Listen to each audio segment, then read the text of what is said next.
ओम श्री गणेशाय नमः। ओम श्री विष्णवे नमः। आप सभी का मेरे YouTube चैनल पर हार्दिक स्वागत है। भगवान विष्णु की कृपा सदा आप और आपके परिवारजनों पर बनी रहे। आज की इस वीडियो में आप जानेंगे फाल्गुन मास के कृष्ण पक्ष की विजया एकादशी के बारे में। एकादशी व्रत में सुबह उगते हुए सूर्य को जल अर्पित करना चाहिए और साथ ही हाथ में जल या पुष्प लेकर व्रत का संकल्प लेना चाहिए। एकादशी के दिन ब्रह्म मुहूर्त में उठकर स्नान करें या आप सूर्य उदय से पहले उठकर स्नान करके पूजा कर सकते हैं। पूजा करने के लिए भगवान श्री हरि की मूर्ति या तस्वीर की भी आप पूजा कर सकते हैं। आज के दिन भगवान श्री हरि को उनकी प्रिय वस्तुओं का भोग लगाया जाता है और पीले फल फूल उन्हें अर्पित किए जाते हैं। धूप दीप जलाकर ओम नमो भगवते वासुदेवाय नमः या ओम नमो नारायणा इन मंत्रों का जाप किया जाता है। साथ ही मन में भगवान का ध्यान करते हुए आपको आज के दिन व्रत की कथा भी पढ़नी या सुननी चाहिए। फिर विष्णु चालीसा का पाठ करके आरती करके क्षमा याचना करनी चाहिए। जैसी जिसकी सामर्थ्य हो, जैसी जिसकी श्रद्धा हो, उसके अनुसार ही व्रत करना चाहिए। एकादशी के दिन आप चाहे तो निराहार रहकर व्रत कर सकते हैं। यदि निराहार नहीं रह सकते तो शाम की पूजा करने के बाद आप फलाहार ग्रहण कर सकते हैं। फलाहार में आप चाहे तो कुट्टू का आटा, सिंघाड़े का आटा, हलवा भी खा सकते हैं या सेंधा नमक के बने भोजन का प्रयोग आप तभी कर सकते हैं जब आपको स्वास्थ्य संबंधी परेशानी हो, इसमें डॉक्टर ने आपको मीठा मना किया हो, आप मीठा भोजन ग्रहण ना करें, तब आप सेंधा नमक का प्रयोग कर सकते हैं। वरना एकादशी व्रत में नमक का त्याग किया जाता है। अन्न और नमक ये दोनों चीज़ें एकादशी व्रत में ग्रहण नहीं करनी चाहिए। हो सके तो रात्रि जागरण करें। अगर ऐसा ना कर पाएँ तो रात को जितनी देर तक संभव हो उतनी देर तक जागरण करते हुए आपको भगवान का ध्यान करना चाहिए और ज़मीन पर साफ सुथरा बिस्तर बिछाकर सोना चाहिए।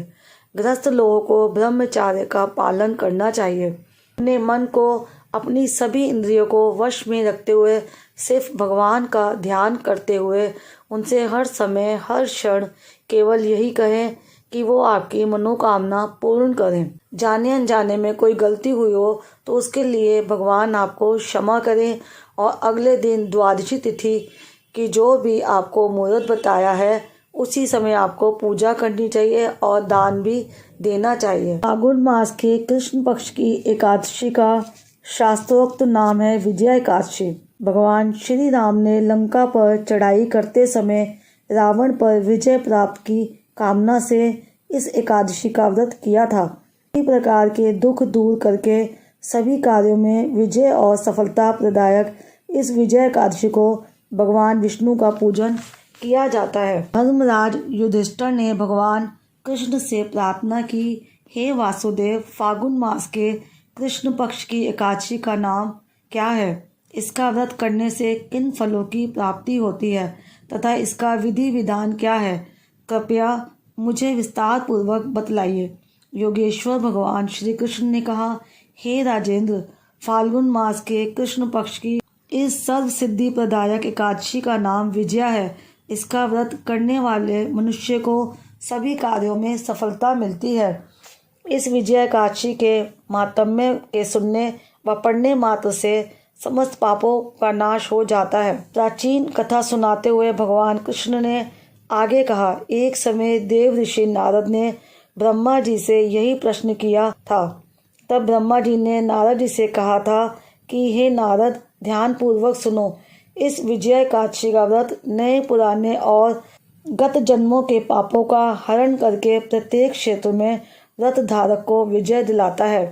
रामायण के प्रसंग का वर्णन करते हुए ब्रह्मा जी ने आगे कहा, त्रेता युग में मर्यादा पुरुषोत्तम श्री रामचंद्र जी को जब 14 वर्ष का वनवास हो गया तब वे श्री लक्ष्मण तथा सीता जी सहित पंचवटी में निवास करने लगे।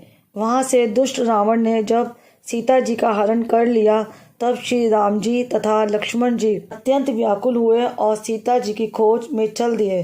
घूमते घूमते जब वे मरणासन जटायु के पास पहुँचे तो जटायु उन्हें सीता जी का वृत्तांत सुनाकर स्वर्ग लोक चला गया। कुछ आगे जाकर उनकी सुग्रीव से मित्रता हुई और बाली का वध किया। हनुमान जी ने लंका में जाकर सीता जी का पता लगाया और उनसे श्री रामचंद्र जी एवं सुग्रीव की मित्रता का वर्णन किया। वहां से लौटकर हनुमान जी श्री रामचंद्र जी के पास आए और सब समाचार कहे। श्री रामचंद्र जी ने वानर सेना सहित सुग्रीव की सम्मति से लंका को प्रस्थान किया। जब श्री रामचंद्र जी समुद्र के किनारे पहुँचे तब उन्होंने मगरमच्छ आदि से युक्त अथाह समुद्र को देखकर लक्ष्मण जी से कहा कि इस समुद्र को हम किस प्रकार पार कर सकेंगे। श्री लक्ष्मण जी कहने लगे, हे पुरुषोत्तम, आप सब कुछ जानते हैं। यहाँ से आधा योजन दूर कुमारी द्वीप में वगदालभ्य नाम के मुनि रहते हैं। उन्होंने अनेकों ब्रह्मा देखे हैं। आप उनके पास जाकर इसका उपाय पूछिए। लक्ष्मण जी के इस प्रकार के वचन सुनकर श्री रामचंद्र जी वगदालभ्य ऋषि के पास गए और उनको प्रणाम करके बैठ गए। मुनि ने उनसे पूछा, हे राम, आपका कैसे हुआ? राम जी कहने लगे, हे ऋषिवर, मैं अपनी सेना सहित यहाँ आया हूँ और राक्षसों को जीतने के लिए लंका जा रहा हूँ। आप कृपा करके समुद्र पार करने का कोई उपाय बताइए। मैं इसी कारण आपके पास आया हूँ। महर्षि वगदालभ्य बोले, हे दशरथ पुत्र राम, फाल्गुन मास के कृष्ण पक्ष की एकादशी का व्रत करने से निश्चय ही आपकी विजय होगी। साथ ही आप समुद्र भी अवश्य पार कर लेंगे।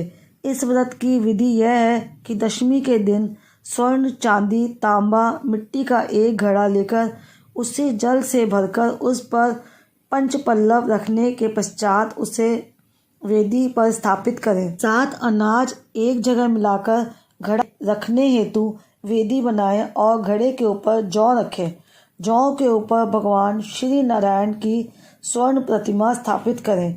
एकादशी के दिन स्नान आदि नित्य कर्म से निवृत्त होकर धूप, दीप, नैवेद्य, नारियल आदि से भगवान की पूजा करके वह दिन भक्ति पूर्वक घड़े के सामने व्यतीत करें और रात्रि को भी उसी जगह बैठे रहकर जागरण करना चाहिए।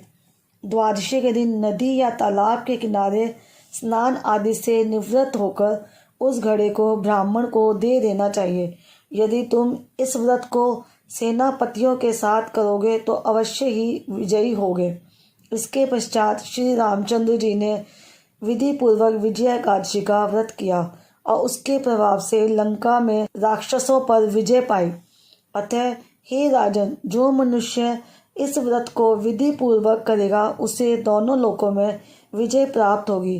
अंत में ब्रह्मा जी ने नारद जी से कहा, हे पुत्र, इस व्रत को करने वाला तो सभी जगह विजय प्राप्त पाता ही है। जो इस व्रत के मातम्य को पढ़ता अथवा सुनता है उसे भी वाजपेयी यज्ञ का फल प्राप्त होता। इस प्रकार विजय एकादशी का व्रत हर प्रकार की विपत्तियों को दूर करने वाला, हर कार्य में सफलता दिलाने वाला और साथ ही शत्रु और विरोधियों को शांत करने वाला व्रत है। यदि एकादशी के दिन श्रद्धा पूर्वक और अटूट विश्वास रखकर इस व्रत को कर लिया जाए तो भगवान श्री हरि की असीम कृपा प्राप्त होती है। आज की ये वीडियो आपको पसंद आई हो तो वीडियो को लाइक, शेयर और चैनल को सब्सक्राइब करके बेल आइकन प्रेस करना मत भूलिएगा।